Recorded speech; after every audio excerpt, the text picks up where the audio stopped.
Hello and welcome to tonight's edition of Business Edition of PM Express. And the bone of contention this evening, benchmark value reduction.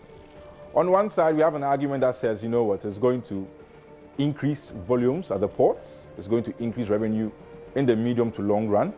And on the other part, we have an argument that says it's going to flood our market with goods, and it's going to make local industries uncompetitive, and it's going to kill off our local industries. At a time when our country says we're moving from taxation to production, some argue that this is counterintuitive. Some argue that no, this is not. It's going to rather help in making our ports more attractive to other traders, other businesses, and at the same time, it's going to increase revenue. That's the bone of contention tonight. We have one hand that says, yes, this benchmark value reduction is good, and one hand that says, no, this is not good and it's going to affect us. That's the issue we're going to thrash out tonight on Business Edition of PM Express. But first, we have to look at where we've come from with these port reforms, broadly put, of which the benchmark value is just a portion. Other parts were announced. So we're going to hear from His Excellency, the Vice President of the Republic of Ghana, Dr.Obeng, and then we'll listen to some reactions from people when they first heard this news on the port reform, specifically the benchmark value reduction. So now let's listen to His Excellency, the Vice President of the Republic of Ghana. To reduce the incidence of smuggling and enhance revenue, the benchmark delivery values of imports will be reduced by 50%. This, however, for vehicles, the reduction will be 30%. This is because vehicles already attract an amount of depreciation, which if you factor it in, it will take you closer to the 50%. This will be effective from tomorrow. It looks like there's a lot of support for this policy.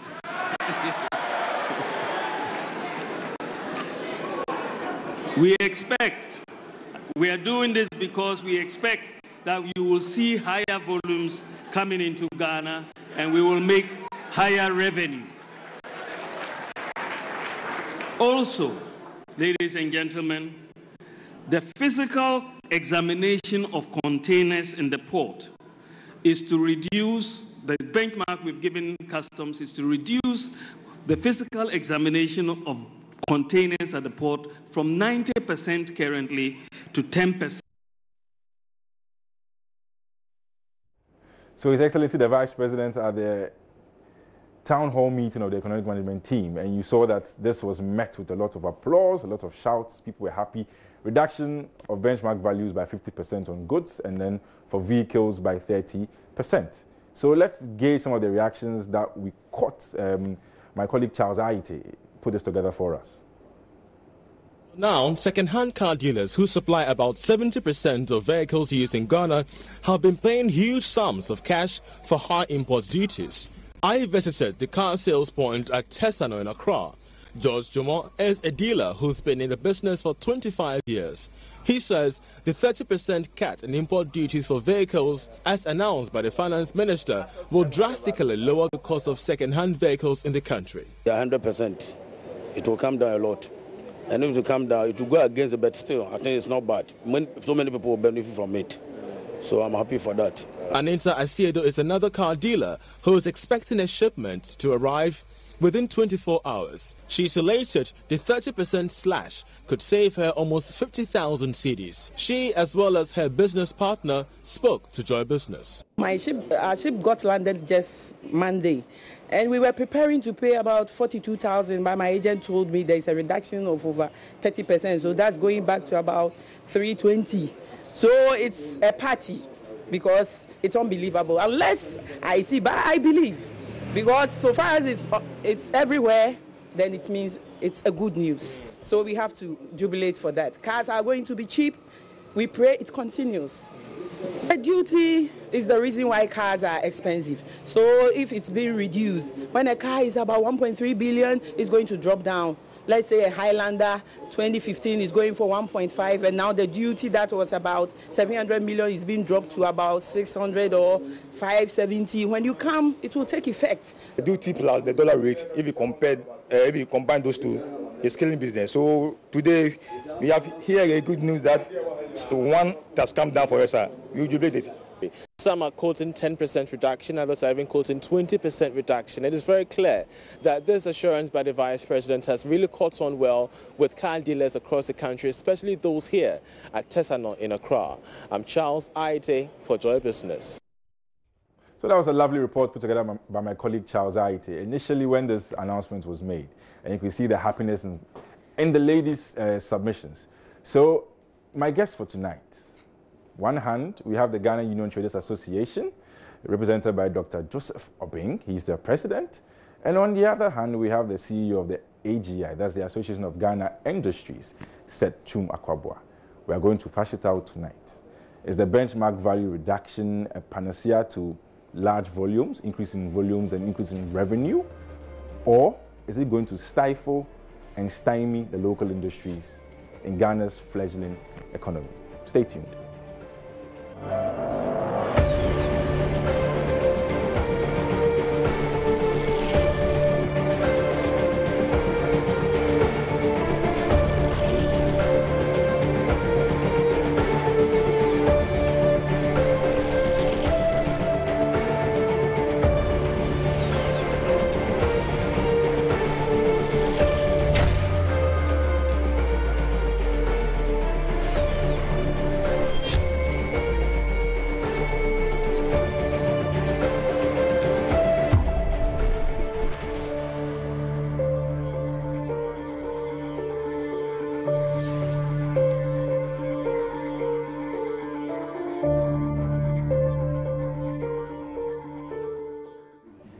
Right, thanks for staying with us, and this is the business edition of PM Express, and my name is Philip Nanfuri.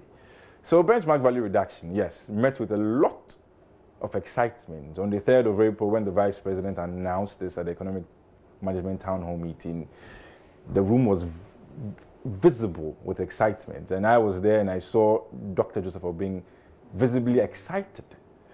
Yet down the line, we see that there's a lot of debates. One end says this is good, one end says this is bad. Why? Is it really going to stifle our local industries? And are imports really going to come in large volumes that's going to destroy the markets? Some argue our city is going to depreciate further because we're now open to more imports. Is that the case? We'll find out tonight. So my guest, first one, Dr. Obeng, he's the president of the Ghana Union Traders Association, GUTA. And second guest, CEO of AGI, Association of Ghana Industries, Seth Twum Akwaboah. So I'll start with Dr. Obeng, because obviously he's on the happy side of these arguments. Doc, thank you very much for joining us. Thank you so much, sir. So, I mean, this, like the Vice President said, was done. It's been implemented. I'm sure you were excited. Yet, it's been met with a lot of criticism. They say imports are going to flood our markets. Cedi is going to depreciate further. And now you've had your exchange rate peg also. So more excitement for you. It seems Christmas came early for you. Yeah. Why so much apprehension, particularly on excessive importation? Why? Thank you very much. We are overly excited. And this is about the best thing that could ever happen to this country. We are bracing ourselves up for brisk business in the coming years. We are going to make Ghana the hub of business in the sub-region. We are going to shore up our forex because our neighbors are also going to troop in to buy goods from us, unlike before when we were taking all the forex to our neighboring countries to buy goods. So it is very good news for us, and we appreciate what the government has done. So for the importation aspect, the excessive importation, I do not even understand because it's necessary. And we have export to contend with, and we will do everything to help export to boom. And in our part, we also do our legitimate business of import to help bridge up the gap of the service that have been given us, the advantages that otherwise was not here. people being handed with high prices of goods and all that. So we'll bring, the demand is there. Once we are entering into the middle income grouping, it means that demand and taste will be developed, and no one can restrict the choice regarding taste, regarding cost and the cost and quality. And so whatever we bring is as a result of the demand of it, the service that we provide for our people, and there's room for it. They say that we do excessive importation as against manufacturing. There's a thin line between manufacturing and importation. The so-called manufacturing entities, apart from the 1D, 1F that is being introduced by the government, that will be the real semblance of manufacturing. Because there it is going to dwell on the raw material base of the district. We don't have anything like manufacturing, because the input of manufacturing, about 90% of it are being imported. So there's a clear thin line here. That's why they cannot, even as manufacturers, give us the benefits of manufacturing here. But we are able even to travel and bring goods from afar and then still compete with them. What is the question mark here? It means that they are doing the same importation as we are doing, like somebody who prefers himself as the manufacturer of cylinders. And then he has brought imported cylinders and then covered the face with the raw materials. It means that he has no competitive edge of manufacturing, but he is pretending to manufacture. We have to dwell on the areas that we have competitive edge. We are in a global world. So even localization of industry makes some products even cheaper. So if we do the due diligences and all that, what has to happen is that if you are doing real manufacturing, then because you are doing it here, your price should necessarily be cheaper than someone who have imported. If you do not have that edge, then you don't have any business of even manufacturing. And this is what we are contending with. Okay, so you are arguing that the demand for these goods is from within the economy and you are providing a service. You also argue that our forex will go up because businesses will come or troop into our ports because of this reduction in the benchmark value. And that even within the manufacturing space, there are some people that even bring in some goods instead of producing them here. That's their stock in trade. Most of them, they are stock in trade. And I've said this even before the vice president at economic management team before. So there's a thin line between the so-called manufacturing and the importation. Okay. And when we are able to import now again, because importation was on the descendancy, it was declining so fast. And so maybe the advice of Ghana Revenue and all that, and then through our efforts, through the Council of State, who prevailed upon, a good sense prevailed, and then now we are doing this. You understand? Okay. And so revenue is actually going to show up because a tax that is not affordable, the compliance level is nil, virtually not there. And so now, once the tax is very affordable, people are going to do their legitimate business, and it will show up the revenue. Okay. Yeah. Seth. Yes. Dr. Obeng argues that, you know what, this demand for their goods, they are just providing a service. People from within the economy, myself, my team, we're the ones who are demanding it. They are providing the service. If we do this, as we have done, this reduction in the benchmark values, Forex will go up, all things being equal, because volumes are going to go up. Government revenue is also going to go up. He advances positive arguments from his side. Yet from your side, you are unhappy, obviously, for some reasons. Why? Well, thank you very much, and good evening to your viewers. It's interesting, Dr. Obeng is defining manufacturing in his own way, and he says that once we import certain inputs, and he's talking of about 90% of the inputs being imported, so once you import large volumes of the inputs, then it's not manufacturing. I don't think that is how you define manufacturing. No country, or most businesses in other countries, they don't do 100% manufacturing. If you are talking of car assembling plants, for example, they import the parts and then they assemble. So nobody does 100% manufacturing. Only a few companies does that. So the fact that you are importing some inputs does not mean that you are not manufacturing. Once there is value addition, and there are different percentages that we apply.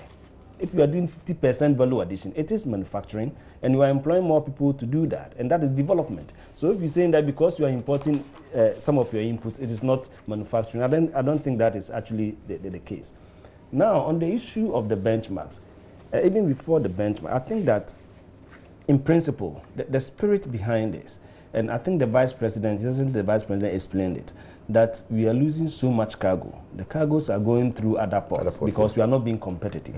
And therefore, we needed to reduce our cost of operations at the ports, so that to encourage people to bring it. And indeed, we welcome that because, as he said, well, manufacturers also import. They import the raw materials. And therefore, if cost of clearing your goods and operations at the port is improved, of course, it's also going to help them. And I think there are a number of measures the Vice President mentioned, which we believe can help reduce this.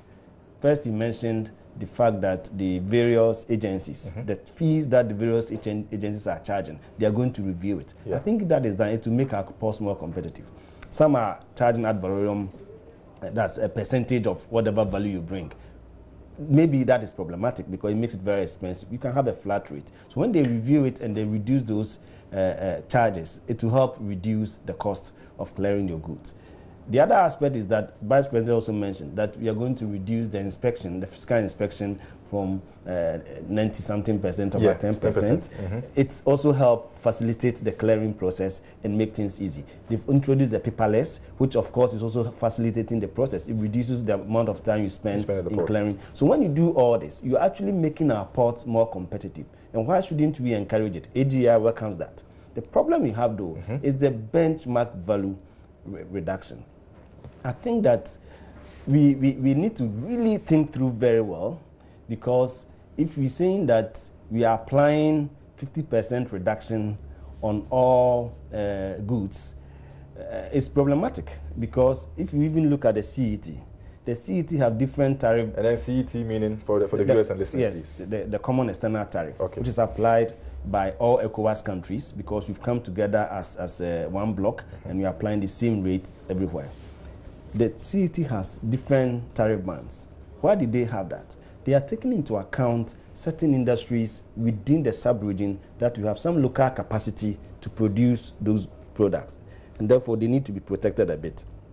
There are those that we don't have local capacity at all, and therefore if you raise the tax so much, you are only making the products expensive in your market. So they took all this into account in having the tariff bands. Okay, so if that is the case, it means the spirit behind it is that where there is a possibility to encourage local production, go ahead and encourage it. Where there is a possibility to make things cheaper for your people, go ahead and do it. But when you have a flat percentage reduction, it means you are not taking this into account. And that's where we have a problem. Much as we import a lot, and it's also the reason why we should encourage local production, because if you continue to import, then you might as well say, forget about manufacturing. Okay? So if you reduce all these values by 50%, it is definitely going to make the imports much cheaper than local production. And the implication is that those who are producing, who are making the business of manufacturing in the country and are employing our people, they will all turn into trading. And if you all become traders, you can imagine the impact on our economy. Okay? Okay. Dr. Obeng, I'll come to you. I saw you shaking your head, but I'll come to you. Let me just quickly get something from Seth. So you are not opposed to a reduction in the benchmark values. You just don't want a blanket reduction of goods, of all the goods. Certain ones should have a reduction. Certain ones should have more of like a stay where they are, so that if a company can't produce that within, then, correct me if I'm wrong, then That's one's benchmark value. So for example, if you need a glass to produce something and its benchmark value has been reduced, you rather see this benchmark value up so that it discourages import and then we within can produce it. Is that right? Exactly so. And let me explain a little bit here. Okay. You see, what is the basis for the 50% reduction? Why shouldn't it be 60%? Why shouldn't it be 40%? Why not 25 or 20? There must be a basis. So if you do the analysis, you will see which products you should apply what percentage. But having a general percentage application, you have a problem. Because as I said, there are some products that you have local capacity to produce. And therefore, and every country does this, you need to somehow protect your infant industries so that they become competitive in the market. So you don't apply one rate across board. We need to look at it, do the thorough analysis, pick which products we need to apply a certain percentage, have those variations, and then when you're applying, it makes more sense from the industrial perspective. Exactly. Dr. Obeng, he says he's not against the reduction in the benchmark values, but certain products, certain goods, we should review it so that if there's capacity to produce locally, then we can produce locally. If there's no capacity, then fine, we can bring it. Because he alluded to the fact that obviously manufacturers bring some items in to aid in their process of churning and bring it out. So there's no problem here, is there? Yeah. The president came out to condemn this. That's why I was not happy in the first place. But whatever they are saying, we have been pampering manufacturing all this time. Why? I'm coming. I will come to that. The benchmark value reduction does not limit to finished goods only. It goes right down to raw materials. So the status quo remains the same. So what is the issue here that we are raising? Should we go back to the former, or should we remain where we all have the same advantage? It's not that we are even at edge over you in terms of the reduction. They reduced even the values of your raw materials. So what are you complaining about? If simply you want you want importation to be banned, then you should be bold and tell government that ban importation. But can it be done? It can be done, because importation is very necessary. It is only helping what we locally generate, and it has been helping us. Most of the things, even here in this room, we can't produce it here. So the fact that we have to import is as well. And don't forget that we have been there before. We were producing virtually everything. We were producing car tires, we were producing matches, even the toothpick that always they use as reference. We have been producing. We produce through up to shoes, candles, plastic items and all that. Some of them are making inroads. Even especially plastic and disposables and all that, even now, they are making inroads. Those companies that are not doing their due diligences and working well, those are the ones, the manufacturers who are always complaining. Because you have to see where you have the edge, even internationally. It's not that you have to manufacture and then we have to manufacture everything. It's not possible that we must manufacture everything. In the past, we were manufacturing virtually everything, and were we able to sustain ourselves? We did not sustain ourselves. Why? Probably because when it comes to the international market and all that, it was not doing well. So we have to still bring it so that to service the generality of our consuming public in terms of prices and quality. So, Dr. Obeng, if I get you right, your point is competitive advantage or comparative advantage. We can't produce everything here, or we can't manufacture everything here. So there's a lot of hue and cry about nothing. Some of the things can be done here. Exactly. We should do them. Exactly. So we should allow imports to come in, because even as you argued, raw materials also fall in this bracket of bench value reduction. Exactly. Seth, and the list, this is the question I know you are not the one who proposed this policy, but is there a list of the items specifically? If today AGI was called, say, come to the EMT, Economic Management Team, come and give us, do you have that list of items that you would want out of this 50% reduction? We know the products we produce in this country, and therefore coming out with the list is not a difficult It's not a thing. problem for you. And we know the products that we are adding so much value, and therefore we should be able to work on that. But let me explain something. Okay. He's talking about the fact that raw materials are also part of the benchmark values.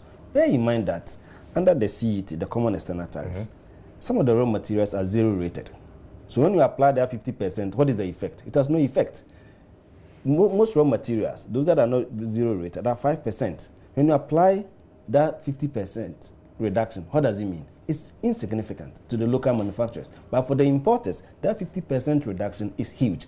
So you cannot say that it applies to raw materials and therefore there's nothing that you're let me before I forget. Yeah. Let him land, please. Yeah. Let him land, please. So that's the other thing. Then he's talking about the fact that we can't produce everything and therefore we should import. I haven't said that we shouldn't import anything at all. Yes, and I even that's the clear. point I've made. But the products that we have competitive advantage in producing it, why not? Bear in mind that we operate in a peculiar manufacturing environment. I'm surprised he's talking as if manufacturing is so easy and therefore I said you should be able to produce and compete. It doesn't work like that. Most countries somehow protect their manufacturing a little bit. We see Donald Trump doing in America. Exactly. Here you are producing with electricity cost of about 15% per kilowatt hour. China, they pay 3 to 4% of the, so your cost of production is very high. You are borrowing at 25-30% to import machines. You don't even get access to medium to long-term capital. And so your cost of production is very high. How can you be competitive? If you say manufacturing is not important, then let's forgo it. Meanwhile, government has policy to support industrialization, and we support it. Recently, they've been talking about car assembling plants and all that. Yeah. So if your policy is to support manufacturing and support industrialization, another policy is taking away the competitiveness of the manufacturing sector, then there's policy inconsistency. And I think that has to be made clear. Dr. Obeng, quickly, then I'll take a break. You see, you said most of the items are zero rated. Even I didn't say most. Excuse me. I said some. Let him land. Okay. You're using this as a reference. And then you are being so supported to the extent that you pay nothing, and we were paying cumulatively over 52% to 67%, and we were still able, even at that era, able to bring goods and compete with a company that do not pay anything, zero. That's what I'm talking about. Pricing.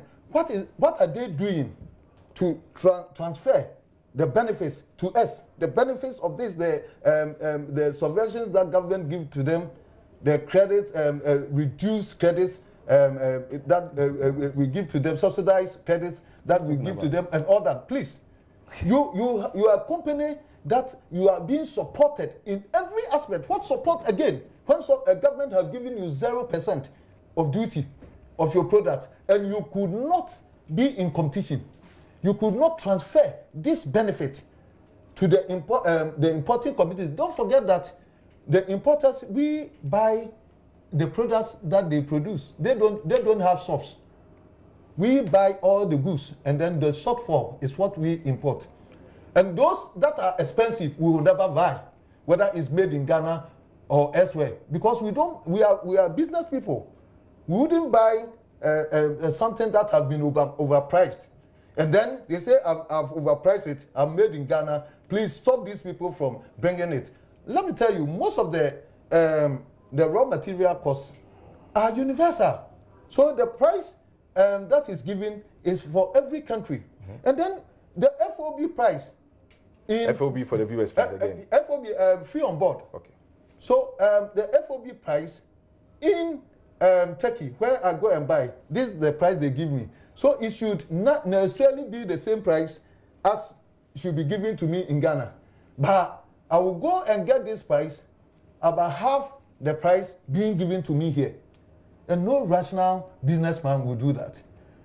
Most of we, the importers, he said that in manufacturing is not simple. Yes, manufacturing is very simple. Most of us are graduating into it. Most of the importing community are actually manufacturers. And they have done better due diligences, and it will surprise you to do. I mentioned disposables come to Okanshi and all that, we are manufacturing ourselves. The toothpaste that we've been talking about, we do the right due diligences because we have shopped around the globe and we know that, okay, when we produce this and the price is good, then we have to produce it. We know the volumes also, and then we sell. But you can't come because for want of making a manufacturing company, you say it's not easy, so give me some time to recoup, give me this, and then stop people from importing. That's too simplistic, and we won't take that. Okay. I don't think Seth has said he won't stop anybody from importing, but he makes an argument that apart from some of these issues, there are other costs that are tied into manufacturing that seems to erode what you want to do, if I'm right. Yes, but Seth, hold on for me. We'll take a quick break right now. When we get back, we'll continue this conversation. It's very interesting, I must admit. This is the business edition of PM Express. My name is Philip Namfuri, and my guest, Dr. Obeng, President of GUTA, and Seth Twum Akwaboah, CEO of AGI. We'll be right back.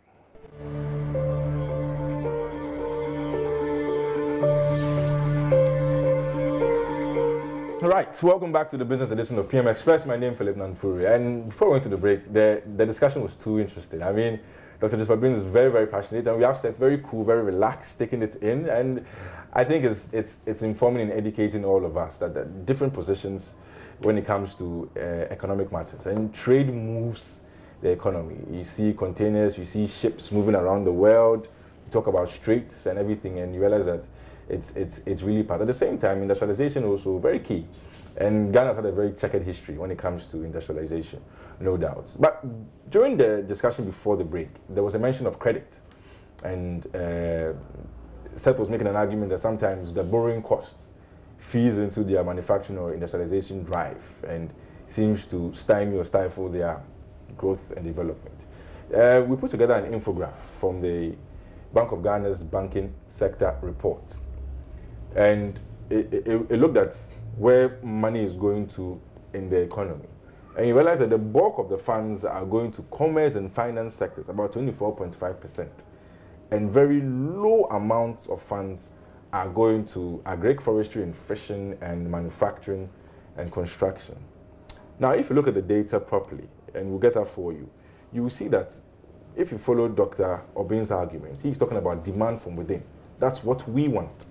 And that's what they are providing as service. And you see that the banks are also tailoring their loans to that side. 24% out of 36 billion Ghana cedis worth of loans went to the commerce and finance. And commerce is just trading, buying and selling. A very low amount of it went to the manufacturing part of things. That's set side, about 10.1%, if I'm right. And you realize that if you listen to all the discussions, you realize that money is going to where it's demanded. So, Seth, if the banks see that manufacturing is not very profitable, and you see that commerce and finance is what is moving the markets, and they move the money there, then Dr. Obeng's points are all true. Well, if that's what we want in the country, if we want to all become traders, then let us do so. Let that be the policy, and say that everybody should go into trading. And indeed, some of the manufacturers could be bigger traders. They have more capacity to trade than some of our traders as well. And he made a point, and the analysis he just gave, contradicts what he said. He said manufacturing is giving all the credit, they're giving the subsidies. When you go from to the a government bank, side, I would assume. So what government subvention? I think you should be very specific. Have you seen a manufacturer going to a bank and being given a lower credit, whether it's a government bank or private bank or whatever it is? The credit is traditionally almost high. Exactly. It's high for everybody. Indeed, it is even easier for traders to get access to funding from various sources. And the statistics you just gave confirms that. So manufacturing is because it's more difficult, it's even more difficult to get access to credit. And bear in mind that manufacturing credit is also different from typical traders' credit. You need medium to long-term capital to buy the machines and all that. So if it's very expensive, it's even more biting. So it makes manufacturing very difficult. He mentioned that, they import whatever difference it is that we have between the local manufacturing and then what the market demands. I don't think that is the case. On the contrary, we are importing so much that we are unable to produce to satisfy the market. It's the other way around. So if we make that much effort to produce locally, then we can reduce the import. It cannot be the other way around. If you import so much, you are actually denying the manufacturers from supplying the market. he said we should work together. And that's obviously the point. We should work together. We were expecting that our traders, should also buy from the local manufacturers. But don't forget that the local manufacturers have challenges. It's very interesting to hear from him that the traders are also into manufacturing. Then why aren't they doing more of the manufacturing? If indeed you are also manufacturing, and then you are also saying that even within your area you are producing toothpick, you are producing so many things, why are you not doing more of that? And you are importing.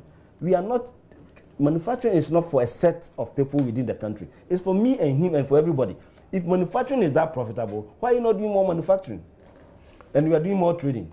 So clearly, I think what he's saying is inconsistent with the reality on the ground. Okay. Dr. Obeng, I'm sure you were arguing, not to put words in your mouth, that their subventions and their aid comes from the government side. Because I remember last year or so, government announced this fund to help resuscitate some of these companies. But from the business side of things, from commercial banking, from universal banks, they are denied a lot of the credit. And your part of the economy, your part of the business seems to get a lot of it. He makes a point that you guys, that's the traders, should buy more from the local manufacturers. Is that the case on the ground, that the traders are not really purchasing and consuming what is produced locally? It's very pathetic. Let me tell you, they had the opportunity. We were buying everything from them. And these guys, when they had something like monopolistic markets and all that, they have to give distributorship to their cronies. Sometimes you have to queue before you get the goods. During the year 2000, they imposed 20% on essential commodities, and then some of our people have to look within and buy from the local manufacturers. You go and give them an order for 40-liter container, and it took 6 months to produce. They haven't prepared themselves for anything. Look, he is saying that manufacturing, as they are doing, is not profitable. You see? So no bank of its worth, the integrity, because every bank look at the integrity. Hold on. Seth, I would said that what you are doing is not profitable, and then you are not taking excuse me. Seth, what did you say? Hold on. And so if a bank come and survey, a commercial bank, and survey a manufacturing entity that does not know its worth, whether it is growing, whether it is profitable and all that, and in a bank doing its due diligences will not give you. If it come to me, the importer, and I'm able to convince him that this is the volumes that I do, this is my projection and all that, and you see that I'm credit worthy, he will give me. That's the bottom line, because we are, please, please land. Stop my phone a second. Oh, please. I had a lot to say. Okay, Doc, please, go ahead. It's okay. Okay. Just to quickly correct that, Seth did not say they are not profitable. I think he alluded to the fact that they have challenges that makes them, on their path to profitability, difficult. I think that one we should say. And that's what I'm saying. So it's part of the due diligence. It's part of the feasibility studies. So nobody is going to support a company that doesn't know its future. And so we have to be certain that we don't have to import. Sometimes the cost differentials, what we get out there, is about 60% less than what we get here. And we have the duty to serve the Ghanaian to get the worth of his money. So we bring at a cheaper price to them. As against, it's not that we are against them. It's because we are even also frustrated getting the assets. Sometimes you do not even get little credit from them. It's easier to get 150 days suppliers credit from outside Asia, far away Asia, than getting 10 days credit from a local manufacturer. When all these things put together, it means that they are not even giving us the opportunity even to work. We told government to institute an Exim Bank guarantee in the what we call tripod scheme, so that this money should be given to the industry, so that when we go and buy, they give us the credit and then we pay to the bank. So they will offload the money to the manufacturing entities. So we have been thinking, even in the right hands for them, it's only that they don't even come for us all. They always take us as some people. He was saying that we do not buy their goods. Who sell your goods for you? Do you have shops? We sell the goods. Every goods that they manufacture. And of course, we don't buy those that are not competitive. Those that are goods, they are made in Ghana. We won't do that. And we will gradually all metamorphose and come into doing proper manufacturing. Most of us have put in their application into the 1D, 1F and all that. We know what we can do, but this is the breeding ground for us to also get our capital. Most of them were imported before. Thank you so much. Okay, Seth, anything you want to respond to? Oh, so many things. I really encourage him to come into manufacturing, and I believe when he comes there, he will appreciate what we are talking about. He says they are preparing. I think he's waiting too long. He should come quick and join the manufacturer so that he understands what is going on. So what are you doing in there? So I think you should appreciate that point. Yeah.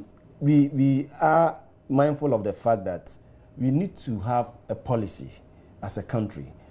What do we want to have? Is it a free flow country where everybody can trade, import everything? It's a model. If you want to adapt that model, we go ahead with it. But if your model is that, you must have some manufacturing base, because it is clear, most countries that have developed have serious manufacturing base. So if that is the kind of development we want to have, then our policies should be aligned to that as well. So if government comes out with a policy that is supposed to support manufacturing, it is not for nothing. It is up to you also to take advantage of it. Government always talk about how do we turn our trade barons into industrial giants? How do we move people like him to become a manufacturer? It is not that simple. Some of the manufacturers today were once traders. They move into trading and then they move into manufacturing and then they realize the difficulties.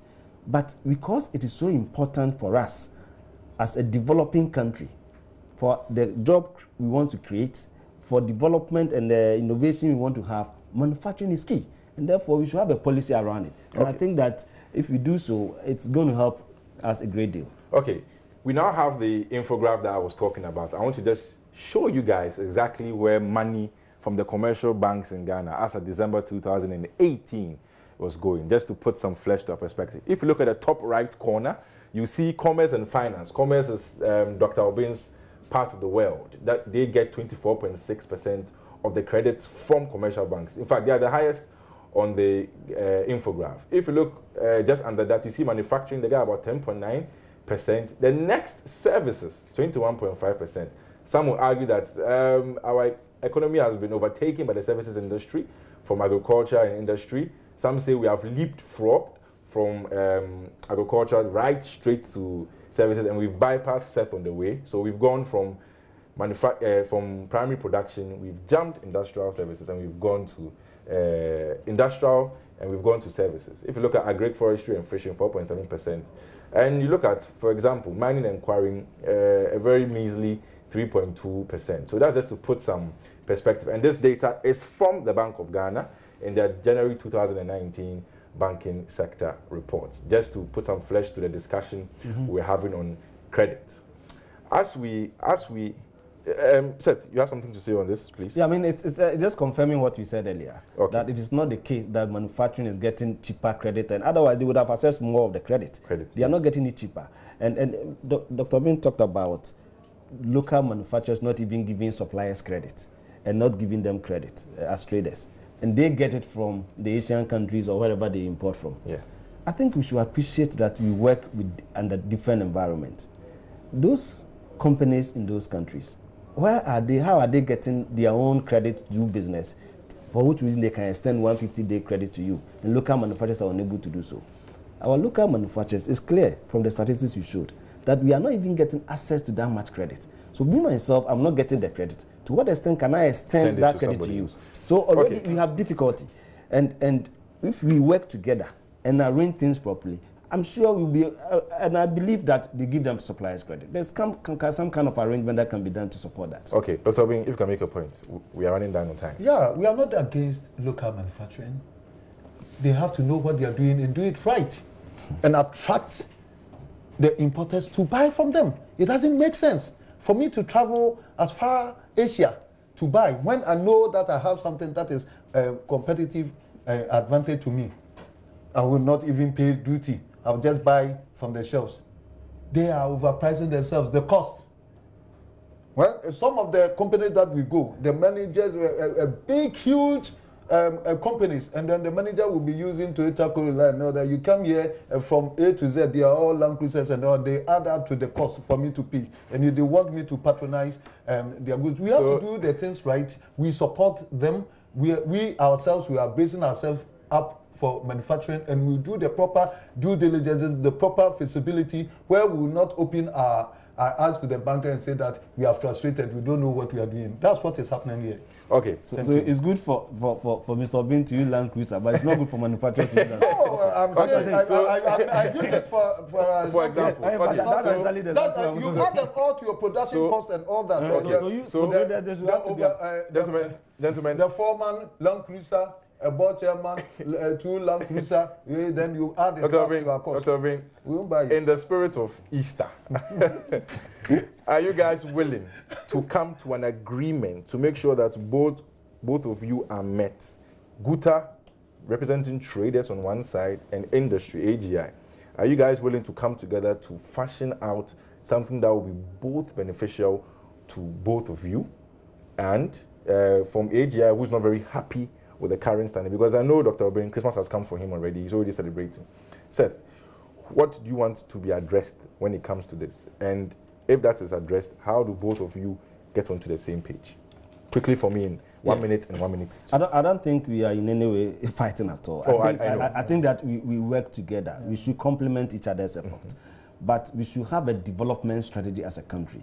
And if our strategy is that we are supporting manufacturing, and we always make reference to Japan and China and the rest. Japan years ago was having the same challenge, that people were not even patronizing their own products because they thought it was inferior, they thought it was expensive, but they said we are going to patronize it regardless. So in the process, they expanded, they enjoyed economies of scale, so their production costs came down, and then they also looked at the business environment that they operate in. Eventually today, they are producing large volumes and they are exporting to our countries, and we are buying them, and we are happy. It is a process. We need to look at it. And therefore, if we consider manufacturing as key and as a strategic way of development, then our policies should be tailored to that. And our traders should be working in tandem with that. Today, he's excited, he's happy, but tomorrow, it will come back on him. Because, we are not going to create the jobs. We know traders don't create that much jobs. There's no doubt about it. Because you go to a small manufacturing plant, even if it's a garment, they're employing 200, 300 people. For a typical trader to employ 200, 300 people, do you know the volumes he has to bring to employ that many? Yeah. So it's a development strategy. And I think we have to look at it. Dr. Obeng, 1 minute, please. Yeah, importation should go side by side with manufacturing until we get there. Let's look at where we have the competitive edge. We are in a global village. Elsewhere, the raw material and the factors, localization of their industries and all that will enable a product to be cheaper. It does not necessarily mean that once Ghana wants to manufacture, we should manufacture that thing that is so cheaper elsewhere. Here, in that case, we will not go anywhere. So we will work hand in hand. They shouldn't always look at us. You see, the person, because when this announcement came and what came up following it, and then the press conference that they did against importation, that's why people might seem that I'm a bit. Okay. Yeah, so it was in the news all over. So this conversation will go on and on and on and on. And as you can see, it's not fair. I'm bringing the curtain down on tonight's edition of PM Express, the business edition. My name is Philip Manfuri, and my guest, as you can hear them laughing in the studio, Seth Twum Akwaboah, he is the CEO of AGI, and Dr. Obeng, President of GUTA. Have a good evening.